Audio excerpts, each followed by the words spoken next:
नमस्कार मंडळी, स्वागत आहे तुमचं आपल्या सिम्पली मराठी रेसिपीमध्ये। तर आज आपण घरच्या घरी झटपट अशी कॉर्न भजी बनवणार आहोत। यासाठी इथे मी मक्याचे 4 कणसं आणलेले होते आणि त्यापैकी 2 कणसांचं आपल्याला इथे आता भजी करून घ्यायची आहे।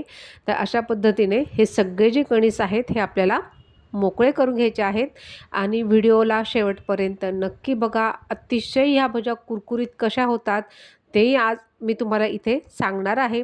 व्हिडिओला कुठेही स्किप करू नका। चॅनलवर नवीन असाल तर चॅनलला अवश्य सबस्क्राईब करा। एक छोटीशी मी तुम्हाला इथे ट्रिक सांगणार आहे की ज्यामुळे ह्या भज्या एकदम कुरकुरीत होतात आणि खायला म्हणाल तर एकदम अप्रतिम।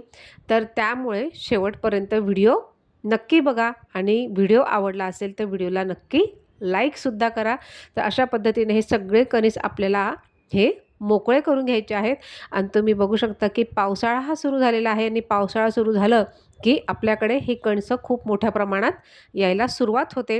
तर सुरीने आपल्याला त्यातले जे दाणे आहेत ते अशा पद्धतीने वेगळे करून घ्यायचे आहेत किंवा तुमच्याकडे काही तुमचं अजून एखादी पद्धत असेल की कणसाचे दाणे कसे मोकळे करायचे ती वापरली तरी तुम्ही चालणार आहे। तर इथे तुम्ही बघू शकता मी सुरीच्या साहाय्याने हे जे सगळे मक्याचे दाणे आहेत हे आपल्याला वेगळे करून घ्यायचे आहेत आणि कॉर्न भजी ही कुरकुरीत होण्यासाठी आपण इथे आता पहिले 1 चमचा आलं लसणाची पेस्ट टाकून घेतलेली आहे। त्यानंतर 2 ते 3 हिरव्या मिरच्या आहेत आणि त्यानंतर उभा चिरून घेतलेला कांदा आहे। त्यानंतर इथे मसाल्यांमध्ये टाकून घेतलेली आहे मी हळद, त्यानंतर आहे धने, जिरं आणि ओवा पावडर आहे आणि त्यानंतर इथे लाल तिखट आहे जवळपास 1 ते 1.5 चमचा। तुम्ही तुमच्या आवडीनुसार तिखट हे कमी जास्त करू शकता।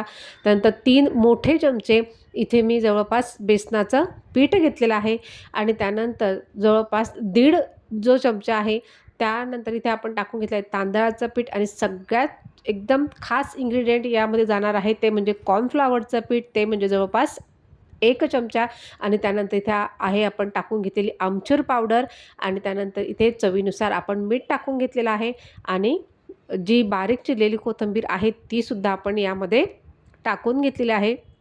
कॉर्नफ्लॉवरमुळे काय होतं, ही भजी अतिशय कुरकुरीत लागते, चवीला पण वेगळी होते आणि त्यानंतर आमचूर पावडरमुळे हिला एक वेगळा स्वाद आपल्याला इथे येत असतो आणि तुम्ही बघू शकता अशा पद्धतीने आपल्याला हे पीठ मळून घ्यायचं आहे।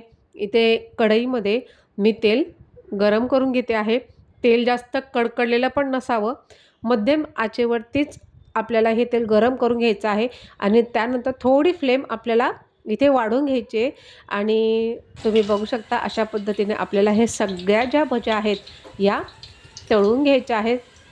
तुम्ही ह्या भज्यांसोबत टमॅटो सॉस म्हणा किंवा पुदिन्याची चटणी म्हणा ती तुम्ही इथे करू शकतात आणि तुम्ही बघू शकतात की किती सुंदर पद्धतीने आपल्या भज्या इथे ह्या तयार होत आहे। कॉर्न भजी ही चवीला अप्रतिमच लागते आणि त्यानंतर तुम्ही बघू शकता आणि पुदिन्याची चटणी असेल तर त्यासोबत तर खूपच छान टमॅटो सॉस असतो। पण इथे आज मी त्यांच्यासोबत हिरवी मिरची ही तळून घेतलेली आहे। तुम्ही बघू शकता किती सुंदर पद्धतीने आपल्या या कॉर्नच्या भज्या इथे बनून तयार झालेल्या आहेत आणि कॉर्नफ्लॉवरमुळे यांना एक वेगळीच चव येते आणि अतिशय कुरकुरीत राहतात ह्या दिवसभर आणि त्यानंतर तुम्ही बघू शकता इथे आपण आता त्यांच्यासोबत खाण्यासाठी इथे मिरच्या तळून घेत आहोत, कारण की भजी असली की तिथे तळलेल्या मिरच्या ह्या हमखास असतातच। तर अशा पद्धतीने इथे आपल्याला मिरच्या ज्या आहेत ते मिरच्या घेऊन त्यांचं मधून चीर पाडून घ्यायची आहे, नाहीतर मग त्या तेलामध्ये फुटण्याची खूप शक्यता असते। म्हणून मग त्यांना एक चीर मारून घ्यायची, त्याच्यातलं जे तुम्हाला बिया आवडत नसतील तर तुम्ही त्या काढून टाकल्या तरीसुद्धा चालतात। तर अशा पद्धतीने ह्या मिरच्यासुद्धा आपण इथे छानपैकी तळून घेतलेला आहे। चला तर मग रेसिपी जर तुम्हाला आवडली असेल तर चॅनलला नक्कीच लाईक करा, शेअर करा, कमेंट्स करा आणि तुम्ही बघू शकता किती कुरकुरीत इथे या आपल्या भज्या इथे बनून तयार आहेत।